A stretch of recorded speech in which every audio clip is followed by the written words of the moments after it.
Well, first off, I was born in 1924 in Mission, Texas, but we only lived there a few months before my folks moved first to Omaha, Nebraska, then up to Bemidji, Minnesota, and then back to their hometown of Creston, Iowa. And I was raised and went through high school there in Creston. About 3 weeks before I was born. No, it was in what they called college training detachment. They gave us 10 hours in a Piper Cub. That was at Texas A&M College in Bryan, Texas. I had not even thought about how I was going to go about flying, but when I was a junior in high school, Pearl Harbor happened, and at that moment I said, I'm going to be a fighter pilot. I mean, there was just no doubt in my military mind but what I was going to be a fighter pilot. And all the kids thought I was an absolute idiot for thinking that way because, like I told you earlier, I only weighed 108 pounds and couldn't go out for football. They didn't need another football. As sports, I was nothing. So it was kind of the joke of my high school that I wanted to be a fighter pilot. Anyhow, in September of my senior year, a recruiting van came to our high school, and one of my friends and I took the test and passed it. Well, that kind of shook up some of the procrastinators in town. Then in December, when I turned 18, my friend and I went out to Omaha and took the physical test and passed it and were sworn in. That put another jolt in their egos. And then in March of 1943, I got my orders to report to the service in Shepherd Field, Texas, and they had waited just long enough that I could graduate and called me in, and I got my diploma in May went in March, got my diploma in May.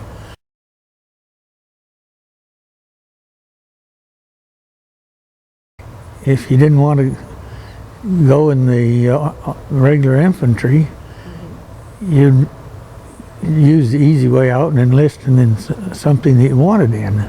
Okay. And the Air Force had, by that time, had so many enlistments that they were kind of delaying your call in until they had a place for you to sit. Okay. From Texas A&M College, we went to San Antonio, Texas, for a two-phase program called classification and pre-flight. In classification, you were given a battery of tests that determined what you were most qualified for, a pilot, navigator, or bombardier. Once you passed that and was selected as one of those three, then you went to pre-flight, which was specifically training and testing for your particular category. I was selected as a pilot, and so then I went to the pilot phase of pre-flight, where you're given a really extensive batteries of tests, just more tests than I've ever gone through in my life. And at the outcome of that, you were classified as a fighter pilot or a bomber pilot, or a single engine pilot or a multi-engine pilot. And I came out as a fighter pilot, or single engine. And then at the finish of that training, we went to our primary training, which was, in my case, flying the PT-23, PT-19 at Fort Stockton, Texas, way out in the Texas Panhandle, or near El Paso, out in that area, West Texas. We got 90 hours of training there in the PT-19. From there went to the basic training at Goodfellow Field, Texas. That was at San Angelo. In the old Vultee vibrator, BT-13. Got 90 more hours of training there. Went to advanced training at Foster Field, Texas. Got our 90 hours of training there, and also our wings as a pilot. I think each phase was a month and a half, if I'm not mistaken. It's been quite a while ago, so I don't remember exactly, but it went from about November of 42, what year was that? 43, November of 43 to December of 40, to May of 44. Graduated in May of 44. Went from there to Venice, Florida for fighter replacement training in flying P-40s. And they weren't losing near as many pilots as they thought they would, so we were held over there at Venice, Florida for months, and didn't finish our training there until December of 43. Went to New York City, supposed to go over on the Queen Mary, but all of a sudden they decided they had another ship up in Boston. We were transported up to Boston, got on a transport ship up there and joined the convoy and went to England. The ship was supposed to land in Southampton, but there was a German sub-pack waiting for us outside of the port out there, so we darted across the harbor, or across the channel, and landed at Le Havre, France. We stayed there, well, we spent the night in a bombed out railway station, froze to death. Then they transported us to Paris. We lived in Baron von Rothschild's estate for a week. They loaded us aboard C-47s and flew us to London, and from there we were transported by rail up to our various bases. I went to Leicester, England with the 357th Fighter Group. I got there the 14th of January and left there in July and flew down to Munich, Germany for Army of Occupation. Stayed in Germany until the next April and was shipped back to the States for muster out into a what they call the Ready Reserve.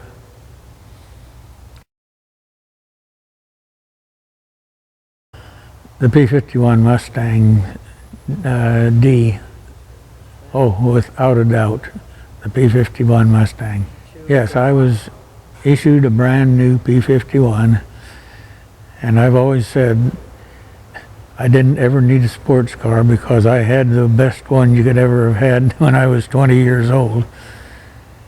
And basically they would give us this, the greatest aircraft ever built, and say go out and have fun. So you can imagine how much I suffered during the war.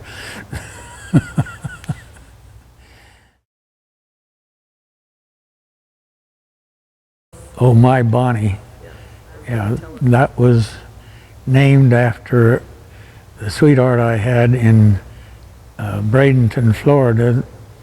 I met her during my fighter replacement training at Venice. We intended to get married, but it didn't work out that way. When I came back, I discovered she was already married, had gotten married while I was overseas. So instead of going down to Bradenton, Florida, I went out to my folks' house. Stayed there in Creston, Iowa until 1953 when I was recalled into the Korean War.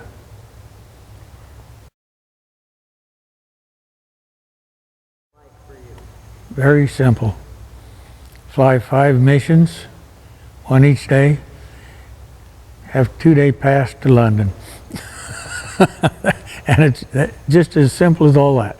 We'd get up early in the morning for briefing, go down, have the briefing for the mission it's a communal briefing room for all 3 squadrons at Leiston. Then we would break up and go to our own particular pilot's ready room, and we had it fixed up to where we could eat breakfast there.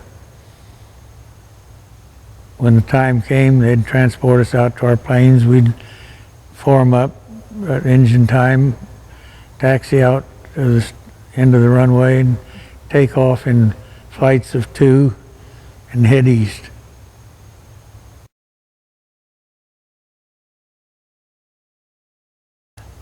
First off, I'd like to explain a little bit about what your duties are during various stages of your stay because everybody had a given number of hours that we had to fly, and then we were allowed to go home. It wasn't like the Germans where they flew from day 1 of the war until the war ended. We had a specific tour. In the first half of your tour, we would fly as a wingman. And in the wingman position, we flew in a 4-ship formation, like a fingertip.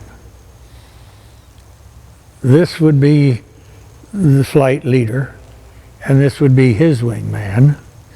These 2 over here would be the element, with the element leader and the element leader's wingman. Then after half a tour was over, you would either become an element leader or a flight leader. Probably an element leader for a while, and then this may sound gruesome, but you had to wait till the guy up here got killed and went home, and then you could move into his position. Now the part you were asking about, the shifting of positions, the missions we flew, especially towards the end of the war, like when I was there, were all long because the front lines were getting further and further and further into Germany. In order to fly 8 or 9 hour missions, and we always flew in formation, 4-ship formations, and then another 4-ship formation and another 4-ship formation till we made up our squadron of 20 or 24 planes. And then we had 3 squadrons all flying in the same pattern too. And while we were on our escort portion of the mission, we had to constantly turn.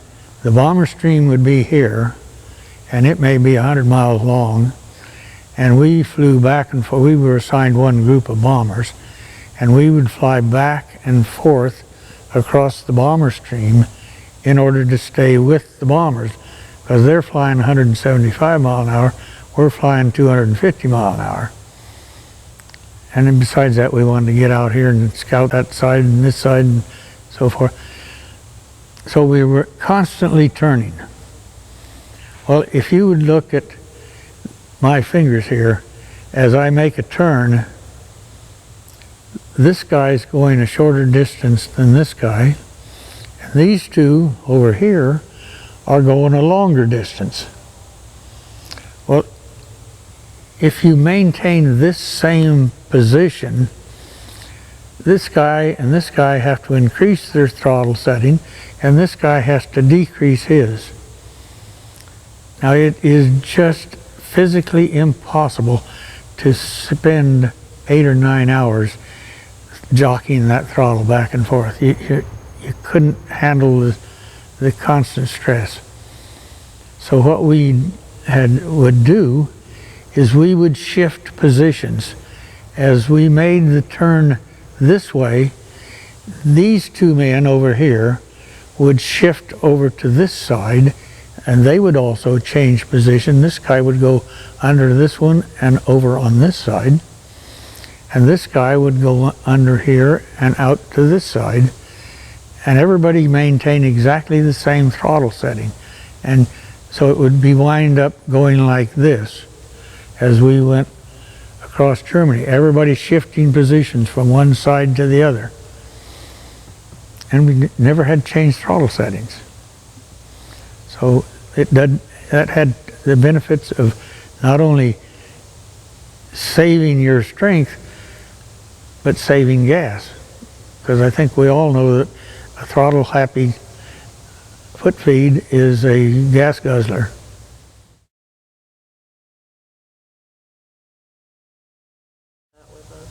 Oh yeah. It's the one where I let an Me-262 German jet sneak up on us, and he was taking a shot at me but missed, and then he overshot me and couldn't slow down enough, so his wing went right over my wing like this, and I'm sitting there looking eyeball to eyeball with some kraut. And I know he was not happy about that situation, because he did not want to be out in front of me. So I pulled over probably 2 feet behind his tail, and I decided right then and there I could not shoot because I'd be flying through pieces. So I waited till he got out there a couple hundred yards and pressed the trigger, and I got nothing but a beautiful picture of an Me-262 because my guns were turned off. That may sound like an incongruous statement, but we had been told 2 days before that, when we leave the target to go home, turn your guns off, because the Germans never shoot at you on the way home. And I learned 2 things that day. One, don't listen to orders. And 2, the Germans didn't tell their pilots about not shooting at us on the way home.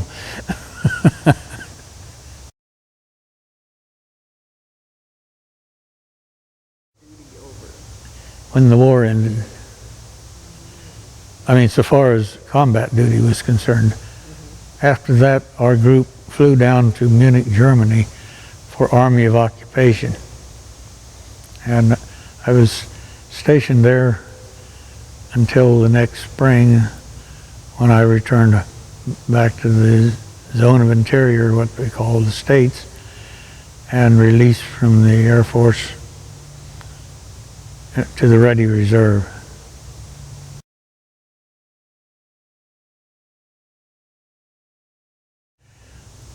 Well, I'll pass on one additional memory that I have thought of on that same mission.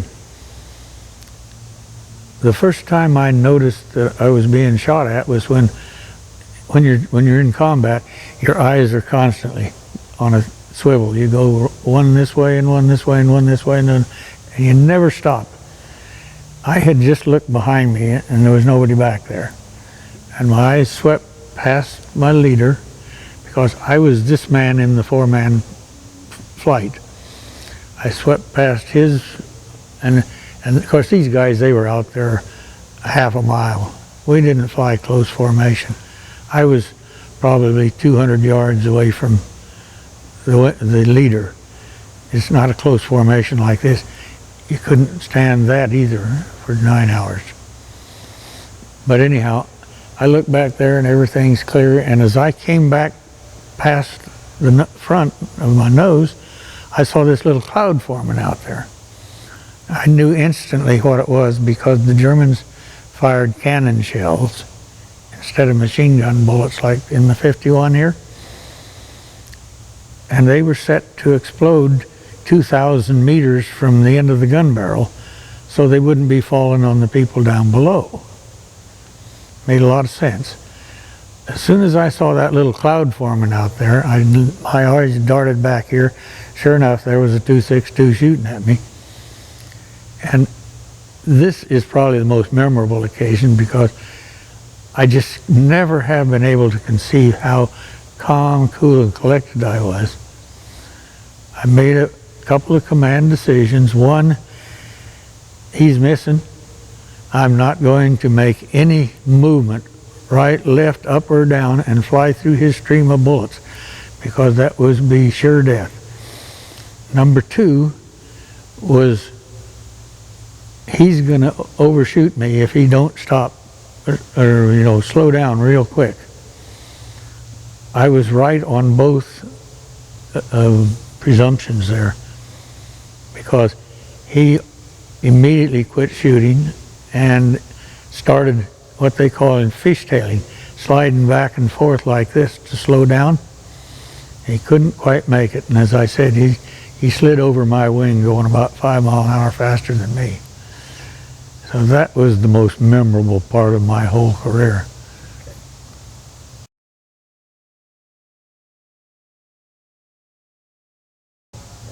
I bought a PT, what was that? It was a radial engine, PT-23, I think, and flew it a few times. Lived in Iowa. We had a big old thunderstorm come by one day and dropped a ton of hail, and it just riddled that plane to shreds. So that was the end of my flying career as a civilian. I never considered going into commercial flying. I always said that would seem to me like sitting on the front porch flying your house.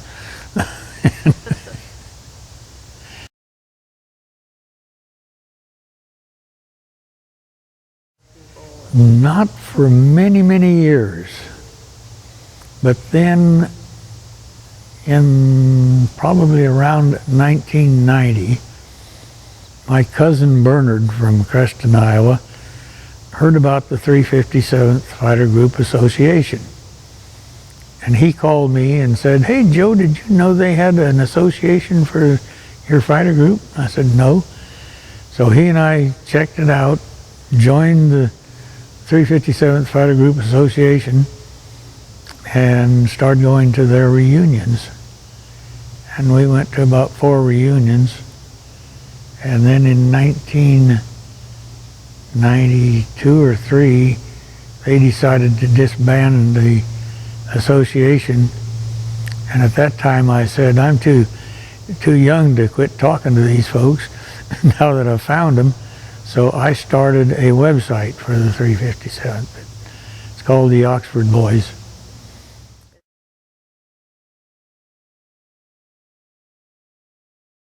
Oh yeah, that's an interesting little tidbit of information. The day that the 357th got to England as a group, Lord Haha, who was the German, well, he was actually a British civilian who was broadcasting propaganda for the Germans.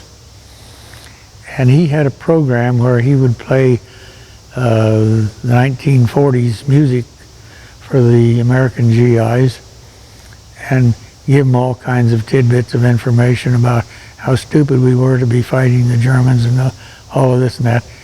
The night that we got there, he said he'd like to welcome the Yoxford Boys to England. And he mentioned that we were at Yoxford, England. Well, actually, Leiston Air Base was located in between 3 different little English towns. This one down here was Yoxford, this one was Leiston, and this one was Saxmundham, or maybe it's the other way around. But anyhow, we were actually at Leiston. He thought we were at Yoxford, so he called us the Yoxford Boys, and that stuck. We still call ourselves the Yoxford Boys. And we were also called the Yoxford Butchers.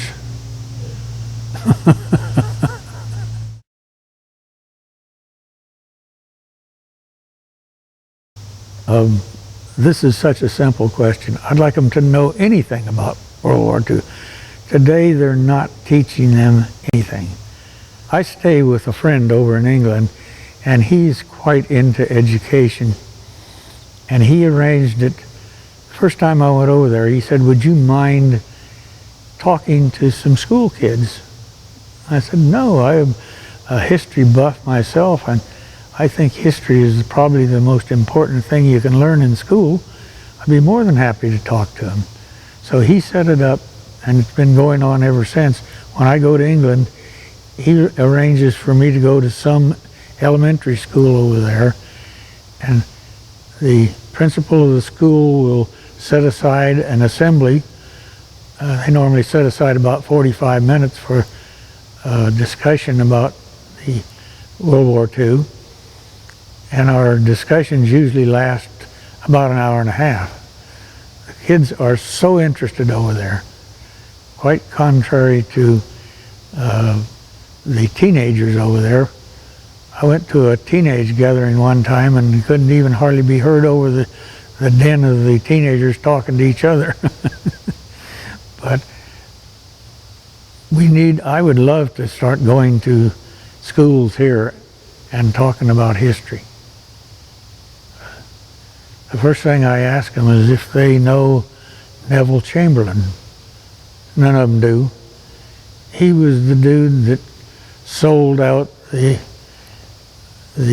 Poles when they were having a conference, when he was having a conference with Hitler. He came back to England and he said he has guaranteed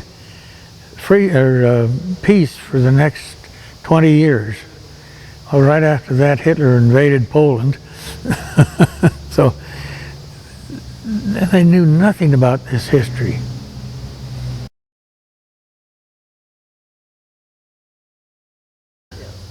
Get involved, especially get involved in politics.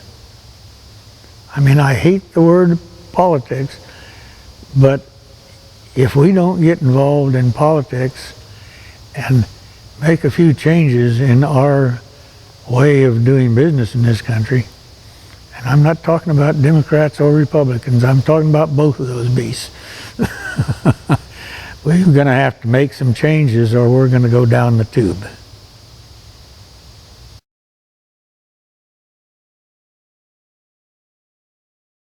I really don't know.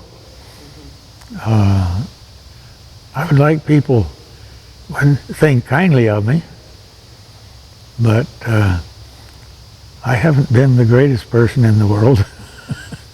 I have had a few sins of my own. I think maybe perhaps everybody has, but I would like people to think that maybe I have tried to get better and that I did serve the country.